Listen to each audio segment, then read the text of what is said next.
Hey, it's Andrea. So, in this doing business as yourself video, what I wanted to do is someone asked about doing like simple edits on videos. So this is only for if you have a Mac because I have a Mac. I use a MacBook Air. It's my I think it's my second MacBook. I had a Pro originally, and it was just too heavy. It was like carrying a brick around, and even this Air is thicker than the current ones. This one's about 3 years old, and I need to replace it at some point here. Anyway, as a rule, I'm not a fan of people getting all uh, up in a cluster about editing. However, one thing that you can do is like how the beginning and the end can have like extraneous parts or extra footage that isn't really about the video. Sometimes you turn your camera around or whatever. There is a way to chop those off inside of the YouTube app itself, on your either on your desktop or on your phone. And then there's also if you're using an iPhone, there's an iMovie app also that I haven't. I think my phone isn't big enough to do this stuff on. I might need like a small tablet or something to work with the apps better. But I default to my laptop, which is what this is being recorded on with ScreenFlow. Sorry, is what I'm using to record this because I'm showing the iMovie um, little bits of uh, technology that are editing that you can do that isn't a big time suck. It's just a little bit of extra, little spit and polish. So for this one, I just made this video here. Um, so it starts in my media, and you click import media, and then, I don't know what's going on with my camera there, but something crazy. Anyway, I'm going to close it. You would record it and then close it, and then the medium would turn up here, and which would make you would drag that piece down into this video editing area, so then it would appear down here the way it is now. And then you can also stretch it out. So this little thingy here will let you see the more frames. So if there's like places you need to chop out, you can chop them out. And going onto YouTube for iMovie, or probably Apple will have them too, iMovie tutorials. I'm all about using and knowing just the bare minimum that you need to get through. So like I don't know what all these settings do. I happen to use I use the volume one because my voice tends to not be. I don't wear a lavalier mic, and I don't. And that's just because I haven't figured it out yet. I've tried half a dozen of them, and I haven't figured out one that is the right setup for me, and I might just need somebody to do that for me or something. But my voice it tends to not project as much as it could, and so I just go in here after the fact, and I literally so this one I tripled the volume on my. I clicked the I only have the one section because I didn't chop it up, and I clicked on it, so when it's in yellow it's clicked on, and then I raised the volume to 300%, and that was all I did for that.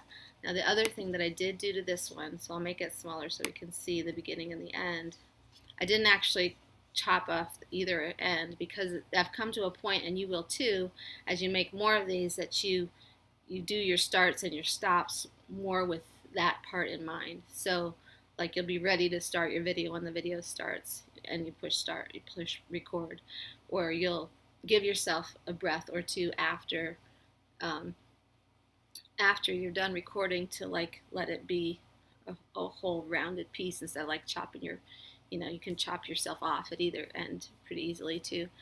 So I've gotten pretty good at that part, but one thing that is kind of nice is there is a tool in here that you can do quick transitions, which just adds sort of like a lead in and a lead out, and you can mess with all kinds of stuff. And I really, really encourage you not to mess with anything editing wise, until you have, unless that's going to be what your work is. And of course, then you want to hone that craft.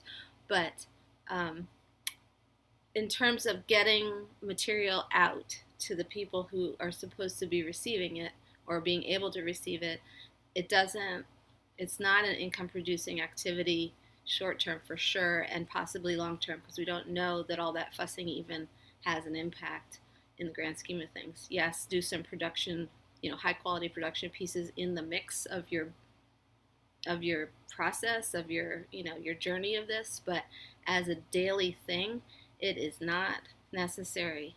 And you're actually more relatable, and especially if you're in this online income realm that I'm in, um, and really anything where people are like doing personal development and stuff, it is helpful to not have the bar so high that people feel like they can't even begin to know how to reach for that for themselves. Um, so, I mean, you don't want mediocrity, but you also don't want perfectionism to stop yourself and therefore also stop other people. So it's a balancing act. But anyway, what I wanted to show you were these transitions. So I tend to just pick the first one here, and you just literally drag. So say I wanted to change it, I would drag it down, and it's these spots in the beginning and the end. So anywhere you cut um, the frame up. So let's say I had a section in the middle where the dogs just got too loud or something. I could chop that section out and sort of restart, but I could just stick a transition in there, and it's like when people like switch. You'll see where people will like do a rambling video and then they'll like chop out sections because it really was, extraneous in details or rambly or whatever. Anyway, I tend to not do any of that because it just isn't time efficient for me. And at this point, anyway, it's more important for me to get my material available to people to then take their own actions from. So anyway, you can drag a transition to the beginning, you can drag a transition to the end, and then what I do is I click here and I export to file, which lands on my desktop. I have it set to, well, you click in here and you rename it whatever you want to rename it, and then I click to, I don't mess with any other settings.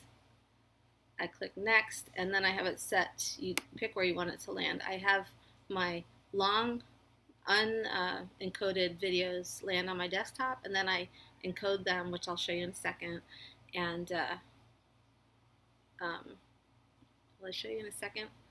I probably should make it a separate video, but I don't feel like it right now, so I'll show you in a second. I put them through something called Handbrake, and it's a free program.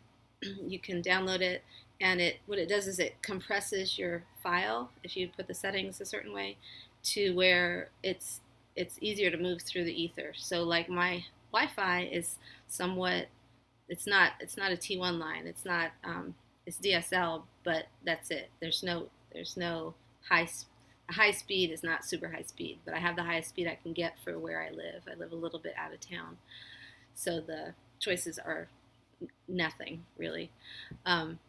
So what I've had to do is really find ways to make my files as small as possible without losing quality, and Handbrake serves that purpose. I just have to, it's an extra step. So I'll download the file, which I already did, and then I go to, so I've already done that. I'm going to open Handbrake, which is down here on the bottom. It's the pineapple with the martini or whatever that is. It's not martini, it's colorful, but I open Handbrake, I go to my desktop, I grab the file that I just saved. So see, it's right here at the top. So a .mov is what comes out of, it's the file format that iMovie works in. But look how freaking big it is. It's almost 6 gigabytes of space. That's like way too big to be like messing with. So what I'm gonna do is take this video. I've opened Handbrake, I've opened the file thing because I'm on the source button, and then I'm gonna click that and open it, and it loads into Handbrake, which is this, not this file, this window, it's this separate window that's on top. And I have it set to land in my downloads so that I know which one is which. And I think what I'll do is, it has some weird stuff in the file name, so I'm going to take those out of the one that I'm going to upload into YouTube, just so that it doesn't mess with anything like that, and I can install whatever grammatical, whatever punctuation I want and highlights and stuff later inside of YouTube. And then, so I know that it's going where I want it to go. This is what I want it to be called. And so now what I'm going to do is I'm going to show you the presets. So I have a preset, and I have a separate video for how to set up the one that I have marked as YouTube on here. But I select YouTube, so now it's going to squish it the way I know I want it squished. And I click start. And it usually takes, it might take 10 minutes. It gives me an estimate here in a minute. How long it'll take to condense it, encode it is what it's called. So it's about 9 minutes to encode it. So almost as long as the video is itself. It's a 10-minute video. And then what I'll do is when I go to YouTube, I'll go to my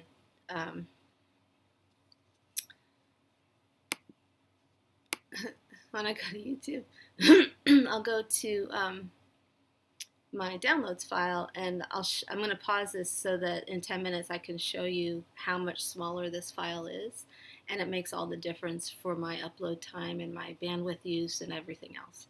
So that's just a couple, sort of like my process for doing these videos with the minimum of editing. A tiny bit of polish doesn't hurt, but if it's going to hinder your getting a video posted today, it's not worth it. You need to get the video posted today and work on a second one, or work on, get yourself a 1-minute test video to do that playing around on, instead of trying to move these great big files around. All right? All right, this is Andrea Goodsaid from Doing Business as Yourself. If you're on my YouTube channel and you haven't subscribed yet and you'd like updates, all you have to do is hit subscribe, click the notification button. Things like that will pop up on your screen if you have that set up that way inside of YouTube. And if you have any questions, that's always useful, or comments, everything, would love to hear from you down below. Questions help me help you better. So if you want any specific anything, I'm open to suggestions. Okay? So have a super day, and we'll talk to you soon. Alright, so I completely forgot. I've gone through this. I just watched the video that I was making to show you about the other video. And I completely forgot to take you back to the Handbrake screen so that we could see what size it is. So it says, put down that cocktail. Your Handbrake cue is done. Okay. And then if I go to browse this, I can't see it from here. I have to open my Finder and go to all my files. Should bring up the last one. No, we'll go into downloads because that's where I put it.